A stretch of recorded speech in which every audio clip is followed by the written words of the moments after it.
ইনশাআল্লাহ আমরা একটা পরিবার, আমরা কি এই পরিবারের সৌন্দর্য রক্ষা করার দায়িত্ব কার? আমাদের সবার। আমাদের স্যার যেমন আমাকে পরিবার মনে করে, তাহলে আমাদেরও তো তাকে অভিভাবক মনে করতে হবে নাকি? খালি মুখে বললে হবে? ভালোবাসা কিভাবে প্রকাশ করতে হয় বলেন তো? মুখে বললে হবে আমি তোমাকে অনেক ভালোবাসি। আমরা মুসলিম, তাই না? আমরা বলি আল্লাহকে আমরা অনেক ভালোবাসি, ইসলামের প্রতি আমাদের ইমোশন আছে, আবেগ আছে, কিন্তু নামাজ পড়ি না। হ্যাঁ, সুদ খাই, জেনা করি, করি না, বেপরদায় চলাফেরা করি, তাহলে আল্লাহকে ভালোবাসা হবে? আল্লাহর হুকুম মেনে প্রকাশ করতে হবে যে আমি তোমাকে ভালোবাসি, তোমার প্রত্যেকটা হুকুম আমি মানতেছি।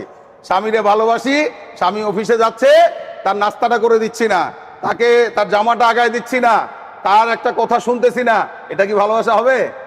ভালোবাসা কাজের মাধ্যমে কি করতে হয়? প্রকাশ করতে হয়, প্রমাণ করতে হয়।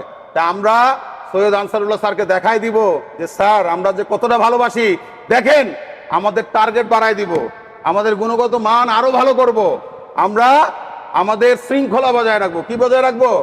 শৃঙ্খলা বজায় রাখবো। আর কিছু বলবো না, মুয়াজ ভাই কিছু বলুন।